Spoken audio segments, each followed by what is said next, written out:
with pepe.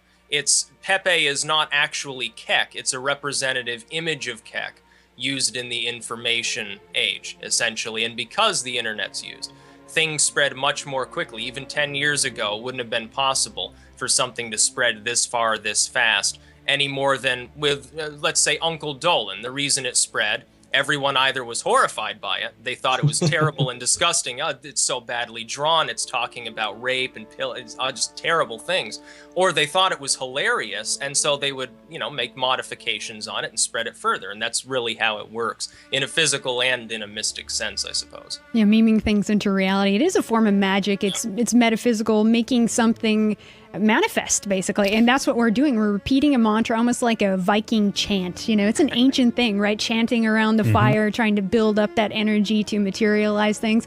And that's really what we've been doing. All these trolls, that's what they're doing. They're trying to manifest something from the obscure into the physical, and it's working, Well, it's something with this idea of the sigil, right? The sigil. You're willing something into power, you're willing it into existence. Imagery it's intensely powerful, and a sigil is even more powerful than just an image. But I think in terms of the Egyptian kind of memory here, I think, don't know what you guys think about this, but it's almost that there's some relation to genetic memory of many thousands of years with these Egyptian deities, of this, frog-headed deity. And that's why, to maybe partially, to a certain extent, it resonates with people, or it has an impact. How would you describe that, Sticks and Hammer? Yeah, it's ancient. I find this very funny. The same sort of Clintonian part. What are the limits of irony? At what point do you cross over from being ironic about the Holocaust? Right? Like the big controversy this week was that Disney and YouTube dumped PewDiePie. That's a hard name to say. PewDiePie. I used to think it meant PewDiePie. He spells it funny. Anyway,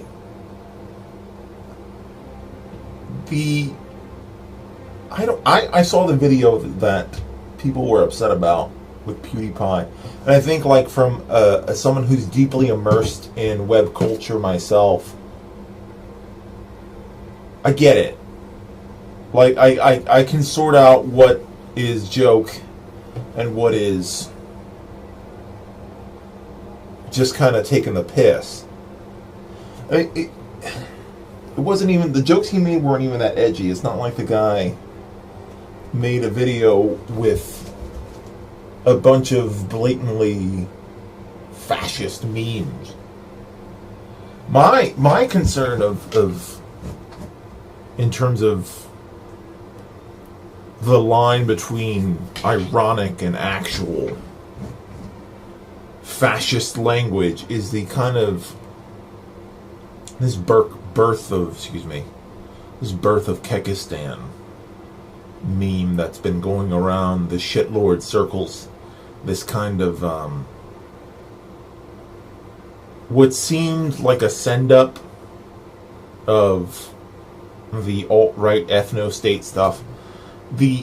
My concern with those kinds of, we're going to defeat the Nazis with sarcasm shit, is that fascism's always been a trolling movement. The idea of fighting fire with fire, in terms of you're gonna like out sarcastic them, as disingenuous as they are about their own goals. I mean, even fucking Red Ice TV, which is like a blatantly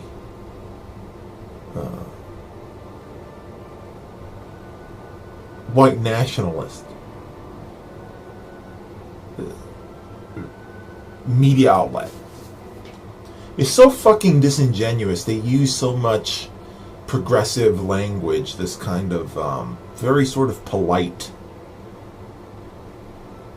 I guess the kind of the European intellectualist language about their fucking Nazi YouTube channel. They do all this quasi-intellectual pontificating about every people deserves a nation. That's kind of the thing to me about the alt-right with their language and iconography is that it's double pronged.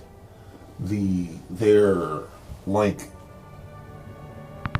politically correct when engaging with like the mainstream public, and then when they're actually like being honest about their shit, they just kind of either do that on 4chan, 8chan, and using this kind of language of memes and inside jokes to communicate their subversive political ideas. And the problem with that is that you're gonna think it's a game and it's just a meme and it's all for kicks until they actually you could say it's already happened, that they've gained access to the seat of political power in the United States, and they are perilously close to claiming the seat of power in France. They were very much so part of the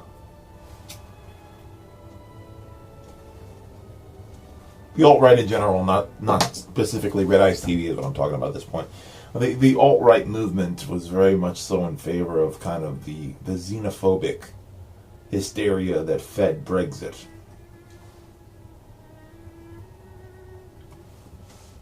It was you remember this too, the song that came out.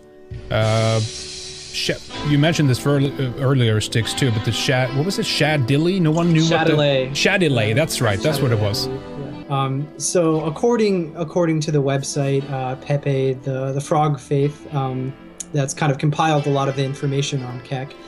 Apparently this song was found by people on Poll, on 4chan, somewhere within a few days of Hillary's collapse on 9/11. So that's very significant there. And the album itself has a bunch of the album art itself has a bunch of very interesting stuff on it.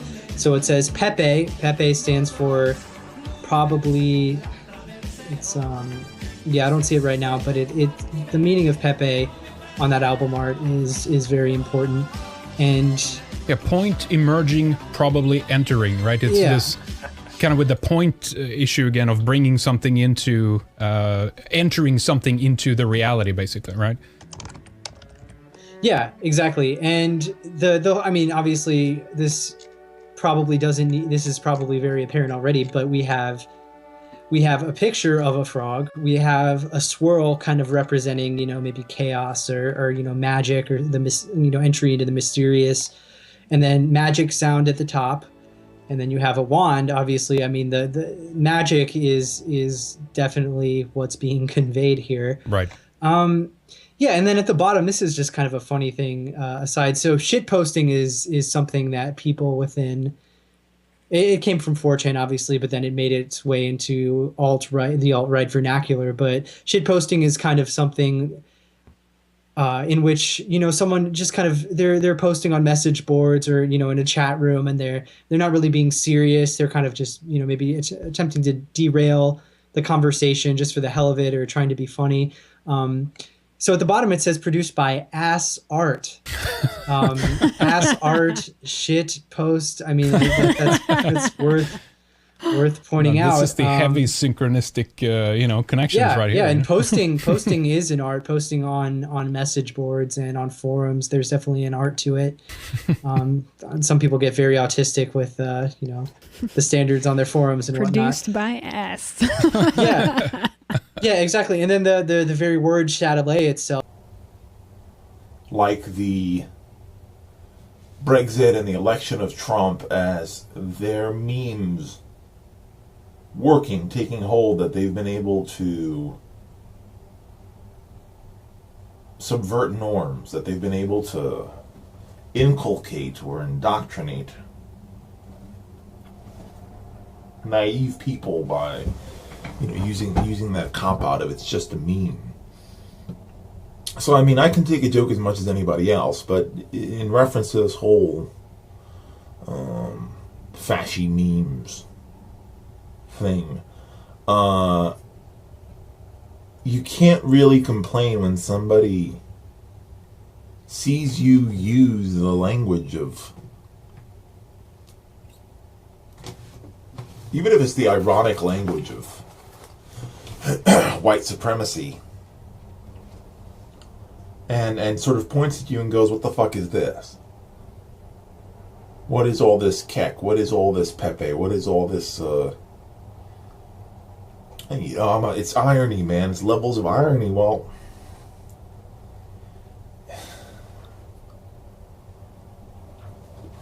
if it quacks like a duck and it walks like a duck, you're gonna process it as a duck. The kind of, I can use fashy memes and not go down the rabbit hole with these people. At the very least, the shitlords and skeptics on YouTube have accumulated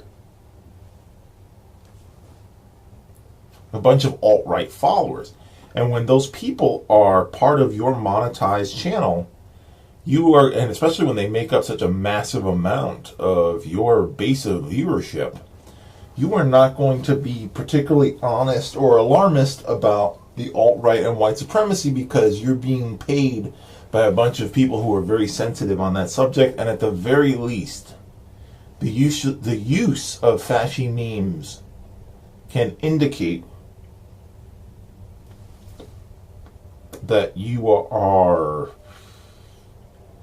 sympathetic to the alt-right movement and their Nazi sentiments about ethno-states. I'd love for somebody to sort of try to justify the Kekistan thing to me, because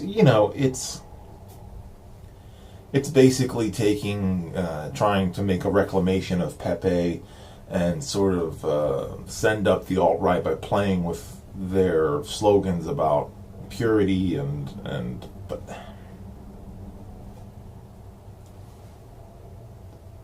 if it causes a curse, if it causes that person to falter, as Hillary so often has, then that's just a happy side effect of the same. I would like to point out one really quick final thing, if I can. Sure, go ahead.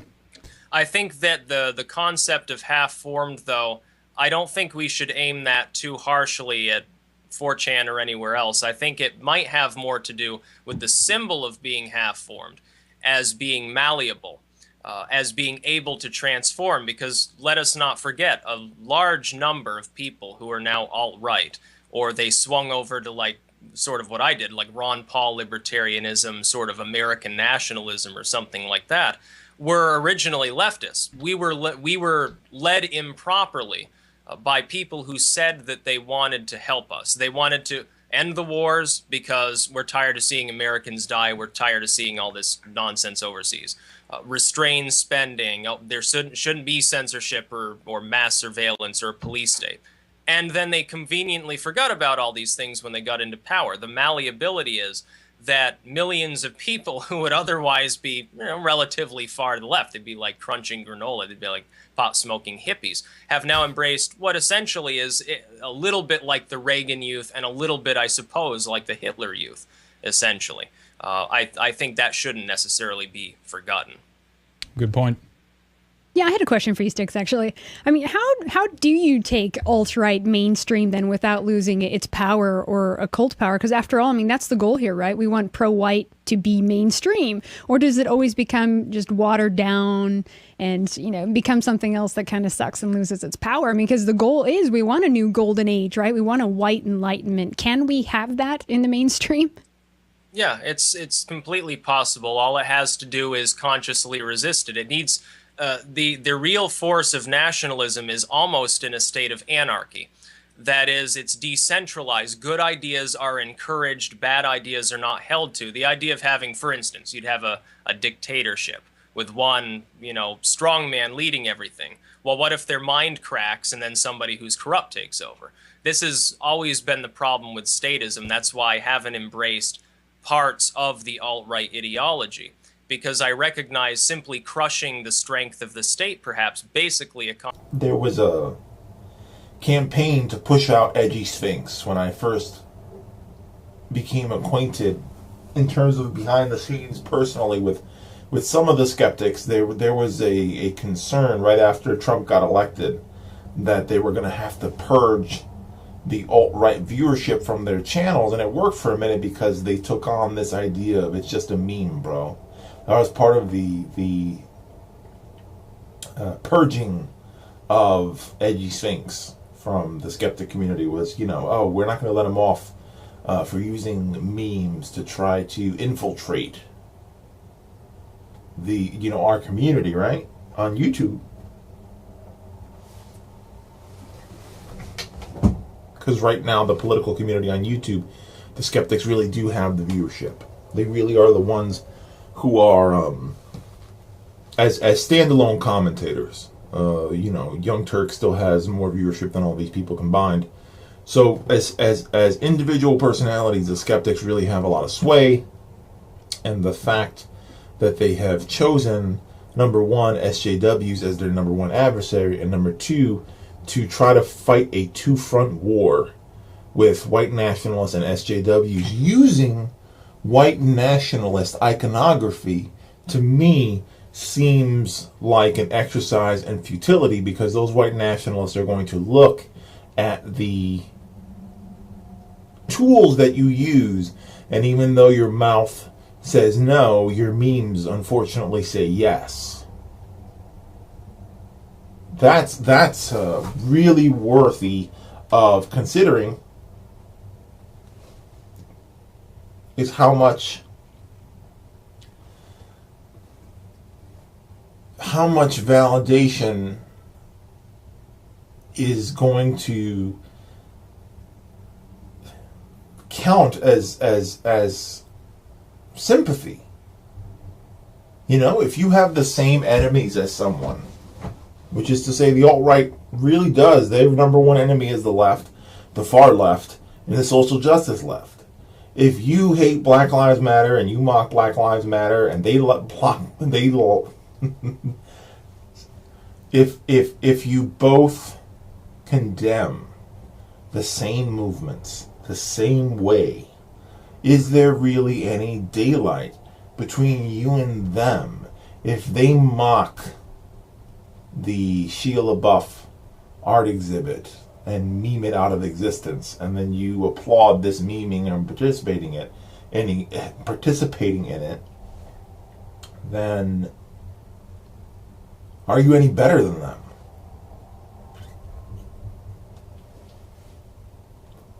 Should you not be put in the same basket when people are criticizing that group?